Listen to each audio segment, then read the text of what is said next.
All right. Hi, guys. I'm here with Jacob Cox. I'm Mike Waskosky, and we're interested in having a chat today about some metaphysics concepts, some Yeah, absolutely. spirituality concepts.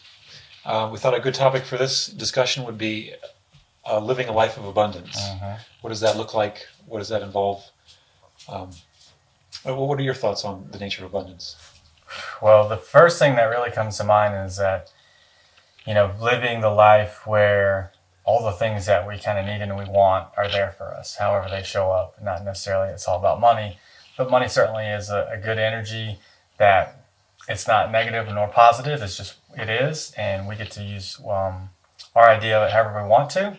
I don't think that money's the root of all evil or, some, negative, bad thing. I think that if that's your idea of it, certainly it'll be hard for you to get money. But I think it's just energy, and you can do a lot of great things with it. But I don't think that's the end all be all of abundance. I think things, and I know things have shown up in my life that seemingly showed up like magic just when I needed it. And I've started to realize how that works a little bit. So I'm excited about the topic today. Yeah. It's very interesting to me how the entire universe is made of energy. Everything is just energy, Mm-hmm. and it's kind of like why are we so interested in certain kinds of energy, like pursuing certain things in this world, pursuing possessions or money, Mm-hmm. or happiness. Happiness is kind of an energy. We're getting more positive energy. Why are we choosing to pursue things, and is there more of a purpose for why things unfold the way they do? And by analyzing the way in which things are unfolding, can we then get more of what we're seeking? Mm-hmm. And why aren't we getting what we're seeking? Right. I've heard it said, and I think I've experienced it my own life now at this point, and realized that I think we're always getting what we're seeking. However, we're always not conscious and aware of the things that we're really asking for. Um, I think there are certain phrases and ideas that come to us. One, and for instance, is money doesn't grow on trees. You hear that line a lot as a kid, that it's something that's hard to get, something you have to work for. And I think if that's the law, each one of us is our own universe, and we all have our own laws. And um, if that's the law to your universe, that money doesn't grow on trees, it's hard to get, it's the root of all evil, then it's going to be hard for you to have money. It's going to be hard for it to come into your life because you've got this really negative idea attached to it. But money can be an exceptionally great thing and do a lot of great things with it. So I think it's how we perceive certain things to be that can control how things show up for us. Another thing is, I think people say when it rains it pours. That saying. I get up in the morning and I stub my toe. Man, it's going to be one of those days. And if that's your philosophy, and you are a powerful creator. So if you think today it's going to pour on you, all kinds of bad things, watch out, because I believe it's coming, and I think we can get really, really good at being in the wrong place at the wrong time and the wrong things showing up for us. But that is what we're asking for, I think. Yeah. So already we're talking about the metaphysical principles, which suggest that the way in which we believe things, the way in which we view things, are directly related to the things that we will be experiencing. Mm-hmm. Um, so can we distill some of this down to understand what is the purified nature of this relationship between the way in which we think and the way in which things are occurring? Are things occurring because that's something that we were needing on some level? Mm-hmm. And why were we needing it? So kind of talking a little bit about karma here, like Yeah. we're needing certain things and things are showing up. So again, I think when we have a certain idea of the universe, again, let's take the when it rains it pours idea. If that's your belief system, if that's what you truly think how the universe works, the universe gives it to you. And when we get emotional about it, whether positive emotion or negative emotion, the fact that we're getting, our brain is thinking it, and then we're marrying it with the emotional feeling, then you're really manifesting it super quickly. And I think that's what's happening, is we're asking for it in that way. When we get upset about something and we have a lot of emotional charge to it, that's really drawing it in a lot faster. And so I think that is we're always bringing in things. We're always bringing in people, places, events, circumstances, situations, and by what we think and how we feel. And again, marrying those things together really makes them come even faster. So, I think we're even bringing in lack if we don't believe that we're in the wrong place at the wrong time, you can get really good at calling in lack. Like I'm never in the right place at the right time. I'm always showing up a day late, a dollar short, and all of these phrases and stuff, and they become the laws of our universe. And so I think that we're always manifesting something, whether it's abundance or lack, or I think if we're halfway in between, then we're kind of getting a halfway situation where sometimes things are good and sometimes things are bad. But yeah. So it seems as though there's a reason that the bad things happen when we're manifesting lack. Mm-hmm. And is it trying to wake us up towards something? Is it trying to teach us that there might be a different way of pursuing life than we've been recognizing? Mm-hmm. And ultimately, do you think that there's some kind of a spiritual purpose for the negative experiences that we go through that would lead us out of that? Mm-hmm. Yeah, I don't think that it's the universe saying that you deserve this by any means. I don't think that they're saying like, oh, you're asking for this. I just believe that we're here, we're present, and we're thinking and we're feeling, and those things send out messages to the universe to bring something to us. And so instead of it being like a negative experience and seeing it that way, it just is. And I think the contrast is what helps us realize like what life do we want. When I'm thinking negatively, when I'm really concerned with what's happening in my life, and I'm upset, and I'm telling everybody about it. I see a lot of people sharing, let me tell you about my bad day. Let me tell you about my boss that I hate. Let me tell you about all these things, and I'm going to get real emotional about it and tell you. And then a lot of times we're expecting others to share the exact same negative things in their life as well, and then it becomes just a really big pity party or whatever. But I don't necessarily think that it's like the universe's way of like punishing us. I just think that's what it is. That's what happens. And so if we want to draw in negative experiences, that we will.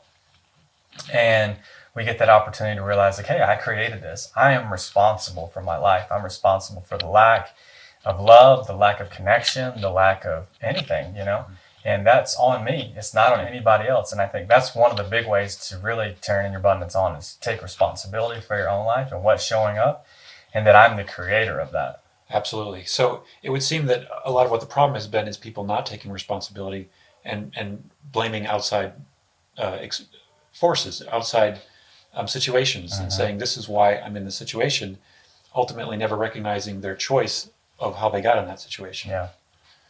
Yeah. So I guess talking about responsibility more, what would taking responsibility really look like in a person's life? Oh yeah. So number one, the responsibility is taking your life into your own hands, right? Saying that I'm the creator of all the things that happen, the creator of my living situation, the job I'm in, my family life, whether people aren't taking advantage of me. I literally, how I love myself is showing how others to love me as well. I'm giving you the blueprint. Here it is. I'm either kind to myself and I love myself and I forgive myself, or I'm very hard on myself and I'm very judgmental to me, and that's the blueprint for how you expect others to do the same thing. So number one, I think, is realizing that I'm the creator, I'm responsible for my life, and that looks like me taking my power back and saying, I'm not going to allow myself to give that authority to someone else. When you say, you make me angry, you make me upset, I'm giving you all the power. I'm just completely giving away my power and saying, you got all the power to make me angry and upset. Mm-hmm. There may be things that you say that I don't like and I don't enjoy, but I can't allow that to make me upset or get me angry or make, Like, that's your thoughts and your feelings, and you're entitled to those, and how you feel about me and how you think about the universe. I need to detach myself from that. I probably could bring up some law of one principles here, because a lot of people get stuck in cycles of frustration. It's almost like we're looking for the thing that has frustrated us in the past a lot of times, and we create this cycle. We keep encountering it over and over, and justifying our inability to ultimately decide to. In the law of one terms, they say with frustration, with anger, the purpose is to push us in one of two directions. They say the negatively oriented use of catalyst is that of the path of control, and the positively oriented use of catalyst is the path of acceptance. So ultimately, and when we don't choose one of the paths, that's when the anger sits deeper into our souls, and it gets suppressed, and it can turn into physical blockages like cancer, like we can have physical issues that start to manifest because of it. But ultimately, when we're releasing it either in the path of control or the path of acceptance, and that can, to me, acceptance often means forgiveness. And a lot of times, I don't think we recognize in the moments of frustration that that's ultimately what we're being pushed into, is this added force of catalytic energy that is requiring us to make some kind of a decision about how are we going to deal with this excess energy. Where's it going to go? Where's it going to be put? So we can feel like we have to rearrange our lives and push other people out of our lives or change other people in some way, and that's the path of control. And that's what I think our society is often taught to do with anger, more often than complete acceptance and forgiveness, because there are logical reasons we're taught that forgiveness doesn't make sense, that acceptance doesn't make sense, because we're in a society where we want to gain more power in general. Yeah. And ultimately, sometimes it seems to me that quest for power is what prevents those on the positive path from recognizing, the true nature of their path was one of humility and acceptance of the situation that they're in order to open their hearts more. And then through opening their hearts in those situations, then they can find that other path of abundance where things happen magically. Right. Yeah. And I've had that magical feeling show up many times now. And I think it started with realizing that I was like a toroidal field of energy, that what I gave out came back to me. And I realized if I wanted more likes on Facebook, it was imperative to give more likes on Facebook to others. If I wanted more money, it was imperative to give money to others, and so on and so forth. I mean, one of the examples that comes to my mind, the first was I used to work at a restaurant and I would leave late and I would have a lot of cash in my pocket. And I would typically give, $10, $20, $30 to 3 or 4 people sometimes on the way home. And I lived like 50 yards away. And I felt good about that for the most part, but there were a lot of people that came in and said, "Hey, why'd you give so-and-so that money?" And it made me feel bad. It made me feel like, they're going to go buy crack with it at, 3 o'clock in the morning. And I was like, oh, well, maybe you're not wrong, but I feel good about giving, so I don't know what to do. So I kind of told everybody I need some time. And I told the people that I gave money to on the street that, hey, I just need to work some things out and figure some things out. So if you guys could not ask me for a little bit, and that, as I said, I was pretty generous, so I gave money to people sometimes. So they were pretty honoring in that. So it went a couple months, and I did my yoga and meditation, and really pondering that question, asking the universe for an answer, and I really expected one. And so one day, it had been a couple months of that, and I'm feeling good. I've been doing my practice and working on myself, and I made a lot of money, and I'm walking home one night, and a couple came up to me, and they said, "Hey, man, Jacob, we really need some money for some to eat tonight. If you could give us some money, just a little bit for a sandwich or something, that would be great." And they were 2 people that, religiously always helped us out, came and took the trash out for me. They would literally do anything I asked them to do, And so I was like, you know what, here you go. And I pulled a 20 out and gave it to them, and gave them both a hug and told them I loved them. Said, "Here's some for breakfast in the morning." And then I walked home and went to bed, and went to sleep. And that giving them that 20 was giving in a way that I'd never actually given before. I hadn't gave money in a while. I didn't feel bad about it. I felt great about it. I felt a lot of gratitude to have that much money and give that much money to somebody. I gave more than was asked of me. And so, like I said, again, giving was something that always typically felt good. So the next morning I woke up, and an ex-girlfriend had called and asked if I still had this rock band, set, and we played it every night. And, it was fun for a little bit, but we stopped playing it. So I tried to sell on Facebook and Craigslist and all things, and I didn't get one bite, And I had a couple games, and I had all the gear and the guitars and the drums and everything. And so, but not one person even responded to ask me about it. So she calls me up and says, "You still got that rock band stuff?" And I said, "Yeah, of course I do." And she goes, "I got a friend. I think she wants it. She's going to call you." And so she gets off the phone. Her friend calls me and says, "Oh my God, we've been wanting to play this game for a long time. Your friend told us what you have, and so we'll give you $200 for everything you got. It sounds like you got a lot of good stuff, and it works and it's nice." And I was like, "Okay, sure, absolutely." I would have taken $20 at that point. I lived in a small little apartment. I just wanted to get rid of it, get it out of the living room. And so as soon as I got off the phone, though, I had that epiphany or revelation or aha moment. The light bulb goes off in my head. And I said, "Oh my gosh, somebody just offered me $200 for something I couldn't give away. the night after, within a few hours of someone asking me for money, and then I gave them $20, and $200 is tenfold of what $20 is that I'd given away I'd never given before.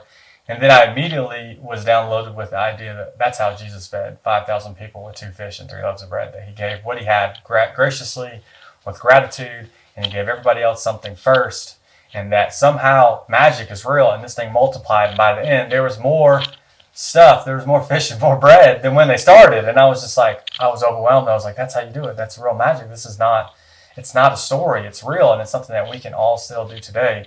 And so I realized, like, in my abundance, like, although I'm not always that giving and grateful, but I practice regularly giving money out to people, especially homeless people, and giving $5, $10, $20 sometimes, whatever I feel like is necessary at that moment. Yeah. And I've gotten so many free things, I can't tell you, at this point coming back. And I knew that was because of that. Yeah, that absolutely is the root of the metaphysical law, is that if you want to receive, you have to give. Yeah, absolutely. Yeah, and I don't think it's a law or rule for a certain faith or anything. I think it's a universal law. That's just how it goes. And whether we want to move to another country, or if you want to go to another planet, you're going to, the same things are going to manifest in the same ways. But that to me was definitely one of them. That giving to people whatever they needed when they needed, and giving more. Christ said to give with your left hand that your right hand doesn't know.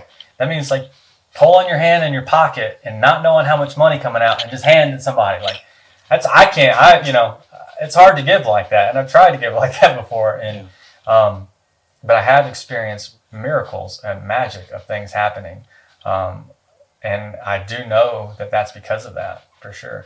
And just believing, I think one other thing is believing you're worthy. I think that's a huge deal, because if you don't believe you're worthy of things to come in, it really blocks things. So for instance, if you say to someone like, hey, you look good today, your hair looks nice, and you're one of those people that block off like, oh, not today, and I'm not, whatever. You're blocking that from receiving to come in. If you're one of those people, you really are blocking, that's just one little thing, but you're probably blocking some big things from coming in as well. So I've been open to that. And then another story would be, I had a friend who was very wealthy. He was like the COO of a company, and he asked me to go to church with him one day. And so I was like, sure, I'll go with you. And we were driving up to Denver, and he was telling me he wanted to stay away from these girls that he was meeting. He was meeting girls at the bar, and they weren't working out, and they were problems, And I was like, well, he's like, help me stay away from that. I was like, well, all I know about the universe, man, is we can't focus on what we don't want. You have to focus on what you do want, seeing that coming in and receiving that. So I said, what's your favorite thing that you like to do? And he said, mountain biking. And I was like, perfect. I was like, then what you need to do is focus on mountain biking, going and having fun, enjoying it, and see yourself meeting people, especially women, if that's what you want, and finding those people who are already doing those things instead of finding some lady at the bar and trying to bring her to go mountain biking. She's probably not going to go with you, So go do the things that you love already, and you'll find those people doing it. And, I was just, okay, this guy's wealthy, and I'm thinking, this is something I wanted to do too. I wanted to get a mountain bike, and I wanted to learn to ride and trail ride and everything. And so I knew this was going to happen. And one way or another, I just knew that this guy, because he had a lot of money, and he would help me out. Like, he would give me the money, I'd pay him back in payments, something. But I just had no doubt in my mind that soon I was going to receive a mountain bike, and that somehow he would probably help me in that way, some way. So I just was like, yep, we're going to get mountain bikes. We're going to go ride, and we'll meet other people doing it, and we'll meet those beautiful people that you want to meet. He's like, that sounds great. Let's do that. And we just kind of like let the subject go, and it was gone. Like, yeah. And so it is. Bam, leave it alone. And we went to his church, and then after that, we went to his house, and then we went to a neighbor's house to go grab some stuff to wash his car or whatever. And we walked in this guy's garage, and he had like a dozen mountain bikes.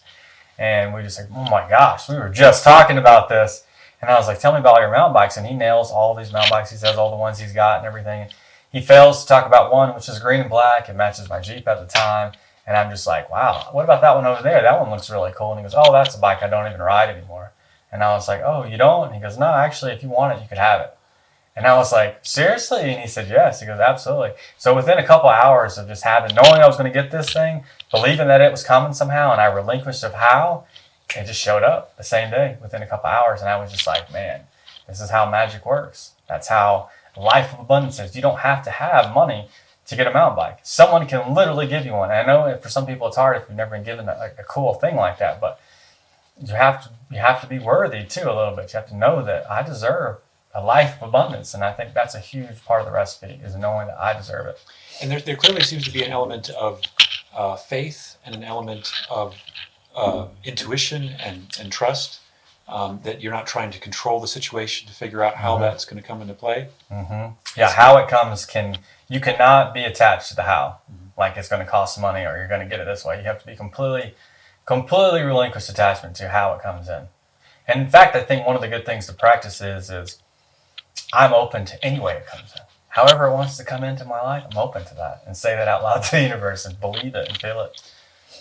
Because, I mean, it may come even better than you can imagine. It may come, and I think that's something I heard people talk about before. Maybe, how can this get any better? How could this be better than I can even imagine? I'm open to that and allowing that to be. And I think that's really important into having that things come in and, like I said, not be attached that I have to pay for it, I have to work for it, or I have to do this to get it. It can only come this way. It's not true. It could come a lot of different ways. One of the great stories in the Bible is when Jesus sent his disciples out. He says, don't bring anything with you. Don't bring any food. Don't bring clothes. Don't bring stuff. Just go. And when they go and they meet the right people, they give them a place to stay. They feed them. They tell them the good news and everything. And they come back and he goes, did you need anything? Like, nope. We met the right people. Gave us food to eat. And when I've traveled, I've experienced similar things where people wouldn't even let me go to my hotel. They brought me into their home. They took me out to dinner. They paid for it. And I just realized, like, man, that is abundance. That it's not just about money and physicality. It's about living a life where the things just come in. That's awesome. Yeah, and Jesus definitely talks about being like the birds. They don't need to think about paying for a mortgage. Storing things up. Yeah, absolutely. Being free of worry, constantly removing worry. It seems like worry is actually one of the main things that blocks our proper manifestation, or a life of faith, I should say, because worry kind of represents the opposite of faith. Yes, not believing it. Yeah. People have to believe something before, or see something before they can believe it.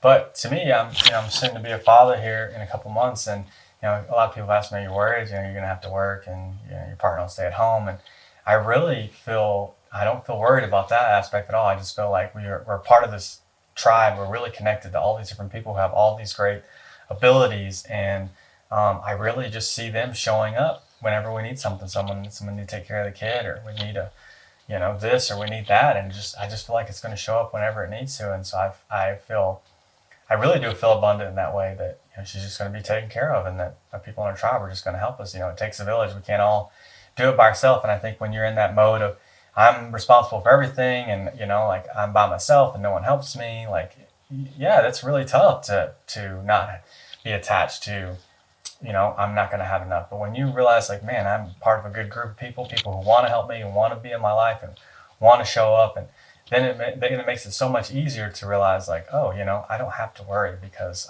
everything's going to work out. And so far, everything has worked out. Why distrust the universe at this point that it hasn't? Because it definitely has, Yeah.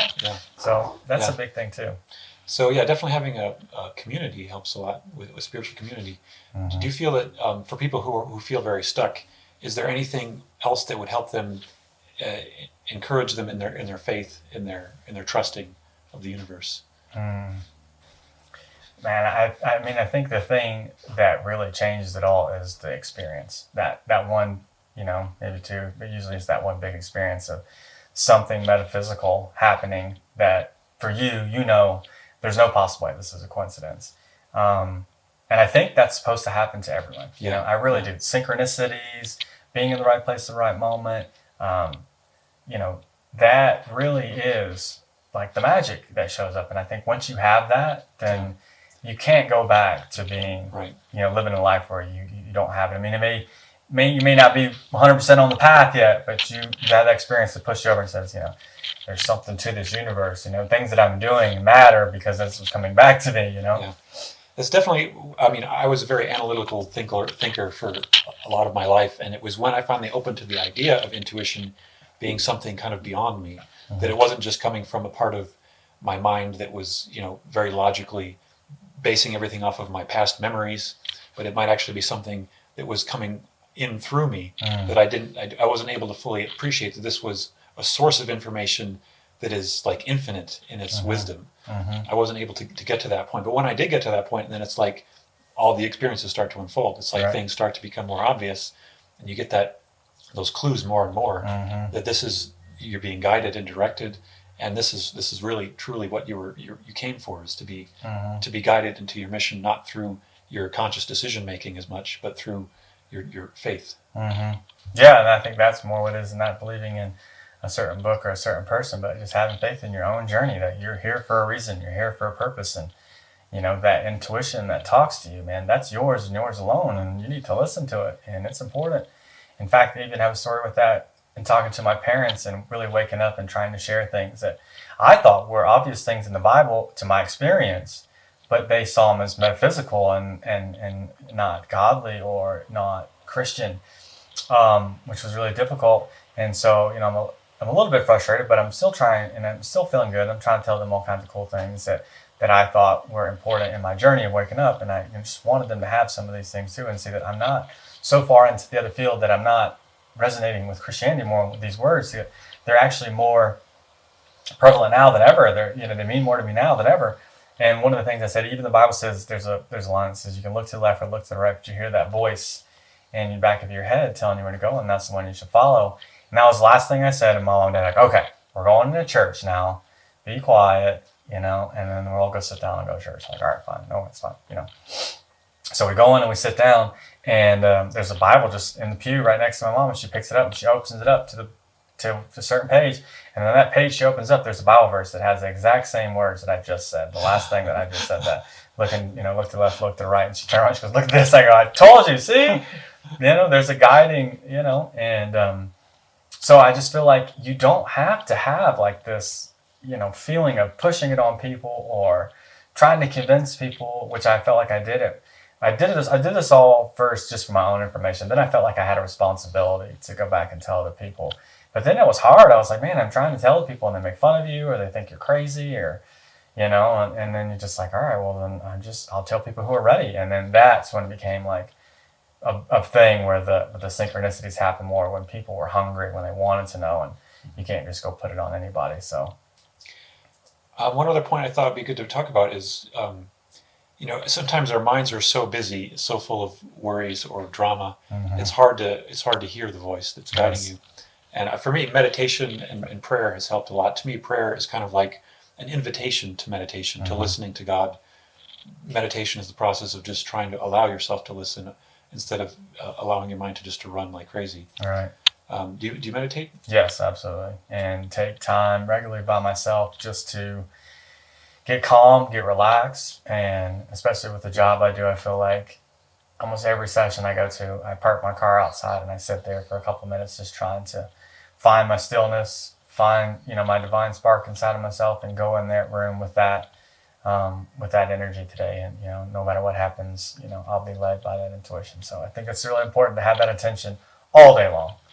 Yeah. And that's what the miracles happen. And like I said, to me now, I walk into someone's house and the things that we talk about or discuss are incredible things too.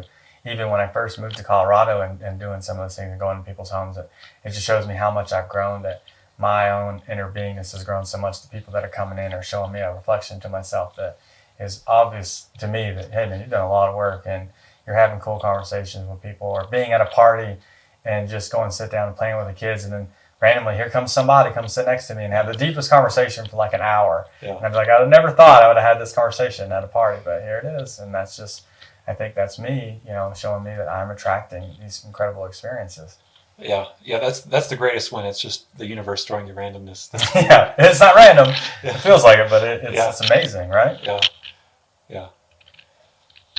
Yeah, I've had some profound experiences helping homeless people. It's just like, I don't know what I'm doing sometimes, but it's like, there I am in the situation with somebody who's desperately needing help, and just, I was just a little bit willing to trust that I didn't know why I was doing what I was doing, but there's the reason right in front of me. Yeah, it's easy to have judgment a lot of times, be like, oh, that person, they did this, or they're a druggie, or they did that, or they don't deserve it, and you just come up with all these reasons not to give or not to help. But if you can see that person as God, that's what they are. It's God in the flesh. They may not even know it, but oftentimes I do practice that regularly. I always have at least $20 in cash in my pocket at all times, just to try to give money out. And one of the things that, like I said to myself, is not only do I want to give money, but I want to give a kind word. I want to give something else besides that that's even more important than that. So, with that time that I'm giving somebody a couple of dollars, or 5 or 10 or 15 or 20, whatever I feel like at the moment is needed, I say, hey, you know what? Most people, this is what happens most of the time, most people say, God bless you. And I always say, you just did. And some people won't say anything back, but some people are like, what do you mean? And I was like, well, aren't you God? And you just blessed me. So you don't have to say it, you just did it. You did it. And they're like, man, you're right. You're right. And that makes you feel good, because, man, a lot of times homeless people who've had this really intense, hard life, to know what it's like to hurt, to know what it's like to be hungry, they have some of the most incredible spiritual experiences to share with people. And I think I've been blessed to get those conversations with people that most people wouldn't get, because they have that really powerful judgment on them, that this person is worthless and they don't have anything to offer me. But I can guarantee you that they do. It seems as though, our society is kind of built around a very insane system of trying to take without the giving. And homeless people are kind of like a representation of just the extent we've gone to feel that people who are our brothers and sisters are unworthy of love. But ultimately, it seems like we need to throw out this whole money-making system and just begin to see each other as family again. And that seems to me to be the way in which abundance flows freely. Yeah, I agree. I mean, like I said, I can't tell you how many times something has come into my life in a week where I needed it, and realizing that when I gave money to this person, all of a sudden this dresser I was looking for came in. And most of the time, like the bed I have, my dressers, most of the furniture I have in my house, it all came freely somehow. I just showed up at the right place at the right time, and someone gave it to me. And I realized that giving money out, giving the things that people need, and just relinquishing your attachment to that person doesn't deserve it, or they're homeless, or maybe they deserve that, or they earn that in some way. Like, nah, man, just see it as a person, see it as yourself. I mean, we know nowadays, you can lose your house over an injury, you can lose everything. And, because most people live in paycheck to paycheck. If you get hurt or sick or something, you can lose everything, and it's a couple months. And that could be me on the street. And so what I'm giving to others, I'm giving to myself. When I'm holding back from giving to others, I'm telling the universe, hold back from me, just give me the bare minimum, or make excuses not to give to me. But when I say, and I go up and I give someone, $20, and sometimes I'll go out and seek them, if I see someone in the corner and I feel really called to it and I hear the intuition, I'll be like, I'll walk over across the room and or the road or something, and go find someone who wasn't going to get me anyway, and go, hey man, you need this, here, take this, and like I said, I try to say something positive, that, you're loved, God loves you, and, not that it's attached to any kind of religion, but to just say, man, you know how much worthy you are and how beautiful you are. And usually I feel like they start crying, and then if they start crying, I start crying. It's just this beautiful moment. And it's like, you could be mad and angry and have that moment, and you're entitled to that, and that's right, that's your contrast. Or you can have this beautiful moment that happens to me, several times a week, and I feel grateful that I get to experience that, that I have some money to give to someone else. Like, that's more than a lot of people have, So yeah.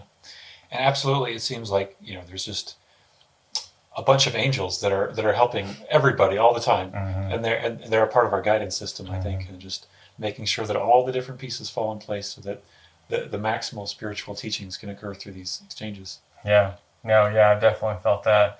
And I felt like, presence of my grandparents and aunts and uncles and stuff guiding and saying, hey, look, go out there and find that person, seek out that person, give to them, without counting it, or without having attachment to you not having enough today. Because I feel like a lot of times when we're in that spiritual lack, we're in that monetary lack. And so when we realize, man, I am not in lack ever, and I can change my attitude, just right here, right now, to me, that's the moment that the universe is giving you to get back on it, to get back in the groove, to give, and realize, like, I'm lacking because I'm not giving. Because I definitely have gone times where I'm not seeking this out, I'm not giving as much, and then all of a sudden I start going in the dumps. And then there are times where I'm like, oh man, I got to keep my money in my pocket, got to have my cash, and I'm giving it out, and then it just seems like abundance, everything's coming when it needs to come. Yeah. And like I said, it's not necessarily things. Sometimes it's events. Sometimes it's, okay, now this, I can lead cacao ceremonies and make money off of it or something. And that came into my reality all of a sudden because I needed to be in abundance for that to come into my reality. That couldn't come unless I was feeling abundant, unless I felt worthy of it. But when I don't feel worthy, when I don't feel like I have enough, and then how can these, not just money, but situations and events and things that we can, even just enjoy, when someone says, hey, do you want to come to this event with me? Like we're putting up walls that hold us back from this, abundance, which is to me is like friends, it's, family members, it's, it's experiences, it's aha moments. It's just this incredible, magical life that, man, it's supposed to be for everybody, but like so many of us, we don't get to experience it. People say, well, it's sad, but like, I don't want to pit anyone because if you have that enough, if you suffer enough, if you're in lack enough, something's got to give, something's got to change. And that's where I was a bartender in Atlanta. And, although I may be dating beautiful, pretty people, I was lacking happiness. I was lacking connection. And I just felt like there's so much more to life than money, cars and clothes and things and status and hanging out with a celebrity or something. I'm missing out on something great. And so I decided, you know what, I'm going to give away all the things I got. And if the law of attraction is real, which I believe it is, I'll get all the things back and more. And now I finally own my own home. I own a nice vehicle. I have a family, that's coming in tune to my alignment. So I just feel like I could have never had that had I been in that lifestyle still. But that's the abundance. It's like now I'm having a daughter. Now I have a partner that I do, spiritual activities with, and we have people that we hang out with, and we have beautiful friends, and that means way more to me than having the next brand new iPhone or what I mean, whatever else it is that most people are probably going after to be happy. Yeah. We could wrap up soon, but one final thing I thought maybe is important to address again, if it's not already properly addressed, is, people, once they start to turn some kind of a rule like the law of attraction and say, well, I guess this means I have to be giving more. If they get that too much in their minds, it can turn into a guilt system again, that they feel guilty for not giving more. They feel anxiety around giving. And I would imagine if people are feeling anxiety around giving or guilt around giving, that's probably not the right heart space. No, yeah, I don't think so either. I mean, to me, it's like people say, how much should I give? And like, there is no how much you should.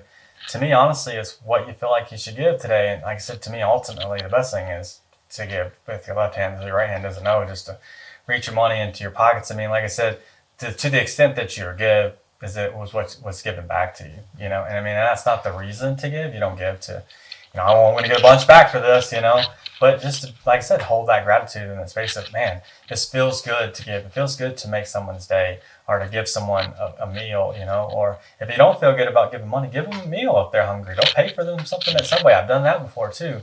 And that felt good sometimes because sometimes I do feel like maybe I shouldn't give this person cash because I feel like I know what they're about to go do. But I'd love to give them a sandwich. And so I've taken that time. And like I said, in the line, waiting for someone to make me a sandwich, I'm sitting here with this person and talking to them. And, I'm using that time as wisely as I can to say affirmations to them, let them know they're loved. And, again, like I said, to me, after it's over, I feel like both of us have gained something from the universe, much more than me just giving them a sandwich or money or something. We've both got this connection. People are good and kind still. There's still that goodness out there. There's still people, out there that although they, may look like they're not deserving, they're credible. They have incredible stories that they want to share and, and wisdom and stuff that most people aren't listening to them because they deem them as homeless people and not worthy. But like I said, I've had some incredible conversations with people who didn't have homes or, seemed to be lacking and, tell me about something that they saw, experienced, or felt. And I just like, wow, I've known you for 5 minutes and you told me something deeper than someone I work with I've known for 10 years. Yeah. And, you just share with me something incredible. So it's, yeah. For me, it seems to be all about making sure we can give out of love. And like, I love the example from Jesus of, carrying the burden from the soldier 1 mile is what he requested, but always going the extra mile, going about twice as much of what was normally be expected of you. And in that experience, in my experience, when you say, they've asked for this, but I'm going to give twice as much, then that can be interpreted as love. And that experience of love is much, much easier to understand and get in that heart space through the process. And I think that's really the magical place to be in. Yes. Have you ever like worked at a job where it was just kind of like mundane, maybe, and you were sweeping the floor or making sandwiches or something, but you were sweeping the floor great, and you had a great attitude, and there were other people who were cooking food who were making more money than you who weren't as grateful. And I mean, I've been in the restaurant business for a long time. I've been in working with people for a long time, and I realized, like the best thing I can do is just work hard and be the best me I can be. And that has always moved me up the ladder faster than anybody else. And I think that it's just part of that, like, give more. The way you sweep the floor is all about you. It's not about the job. It's not about the money that you're given. It's all about who you are and what's inside. When you're grateful to have any kind of job, when you're grateful to have any place to go to make money, when you are grateful just to be here, it shows, it sings out loud, like, I'm going to do this the best I can. Maybe somebody can do it better, but I'm going to have a good attitude about it. And that has always brought me abundance. And I feel that when you say that about, go that extra mile.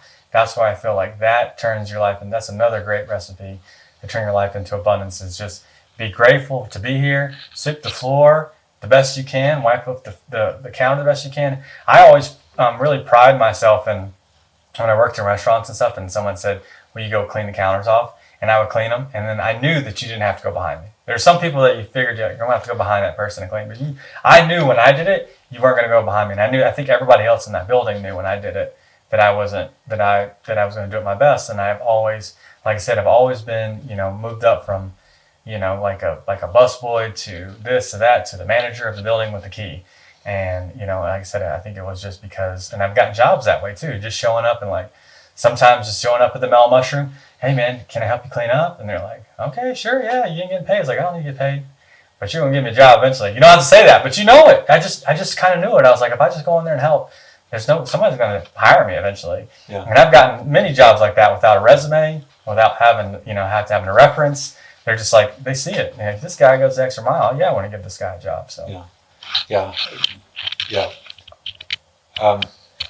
Ultimately, the way people view work doesn't have to be the seen as a burden. It can be seen as an honor and a joy that we get to be serving others. Yes, and that's really what it's about. Serving others. I think, and Christ said that the greatest among us was a servant, right? That there's something incredibly empowering about helping others always. Because every time you help someone else without any attachment to it, it seems like they have the next part of your journey, the next person you need to meet, the next job that you can have, or help get you somewhere you need to be. And it really just seems like you can get so much farther with so little intention, with so little trying. But it starts with being yourself, being unconditional love, and being grateful that I'm here, that I get to work, that I get to do this, that I get to try that. And like, I'm not above cleaning the floor. I'm not above washing someone's feet. I'm not above anything, I'm the universe in ecstatic motion, which means I am the wave and the ocean at the same time, and that's incredibly awesome. And I feel like how much of our life would change, and we would be in much more abundance if we just accepted that, like, yes, I'm a person, but I'm also God in the flesh, and I'm humble to the point that I'm this tiny little speck, but I'm this incredible, powerful creator, and I create my own life and everything. And if I take responsibility for that, man, like, it just, everything changes, and it's just like, I've been afraid. I've been afraid for a long time to be that person, to lead a ceremony or to talk about something that I think some people would judge hard. But now I just feel like, I don't care, what my intuition says to do, like, talk to this person today, share this with this person, do this, if you're at a party and people are cleaning up, grab the trash can, take it out for them, whatever it is. I've always gotten more by doing more and being grateful for the opportunity, as opposed to having this chip on my shoulder, like, me take the trash out, me do this, I don't do that, And I feel like it in people when you see somebody, that good person that just resonates with you, like, man, I know that's a good person, and I want that person on my team, I want that person working for me, whatever. So yeah, ultimately we have to I think a lot of what we're going through is a process of letting go of who we thought we had to be, and throw away our idea of ambition and take on a new idea which is more based on these principles. Yes, absolutely. And I think that's what all religions are really pointing to. You can do all the things I'm doing and greater things, Christ said. All the things I'm doing and greater things, man. How come we don't do those things? Because he did the simplest things with the utmost importance. It was his mission, to love people, to be there for somebody, to listen to somebody. I mean, one of the things that I find coming up right now, when you talk about just being with homeless people, so many people don't want to be. But he sat with the drunkards and the homeless people and the people at the bar. People like, why are you sitting with them? The tax collectors. Why are you sitting with those guys? Those guys are nuts. But like those are people that are suffering the most. They're sometimes the most open people because they are suffering the most, and they know like I need something in my life. For some people who are, not that hot or cold yet, and they don't understand that. So I enjoy. I work with autistic kids and adults, and I feel like it's an incredible privilege to get to go into people's homes and work with sometimes difficult people who have incredibly difficult problems, and to realize that I'm not there to judge or to tell them what to do or what to think, but I'm there a lot of times mostly just to hold space, to be there for them, to hug them if they need it, to love them if they need it, say, you know what, I felt the same things before. I felt depression and anger and but a lot of times it's really just waiting and listening and because a lot of times people tell you like, I'm having this problem, I'm depressed, I feel bad. They don't necessarily want you to be like, yeah, I've had that, like they just want to be heard, they just want to be heard. They just want to be like, someone's here to listen. And I feel like just being that person that gets to sit there and listen sometimes is a lot. And I feel grateful that I just get to, whatever else you need. You want to get something off your chest, say it. And now they come back to me and say, Jacob, is there anything you need to talk to me about? And I'm like, that's a good one. Hey, sometimes there is. And it's nice to be able to say it to somebody who has no judgment and say, you know what, that's human, that's understandable. So, a life of abundance, I think we all are worthy. We can all have it, but we have to relinquish our attachment to that. It has to come in this way. It has to be money. It has to be stuff. It has to be things. It could be a partner, it could be a situation, it could be circumstances, events, it could be new laws to the universe. Instead of, when it rains it pours, be like, it rains abundance on me and avalanches, and I listen to that stuff a lot in the car, just over and over and over again, just reprogramming my brain that I am worthy, I am abundant, I am, enough, and those things over and over again.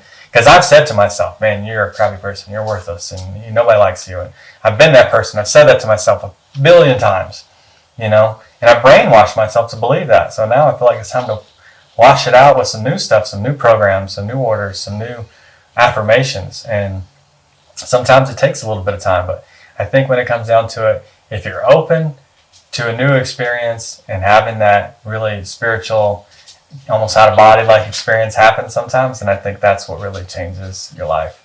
Yeah. So. Yep. All right. That was a fantastic discussion. Yes, it was. Thank you so much, Mike. Thanks for listening. Thank you guys for listening. Yes, so much.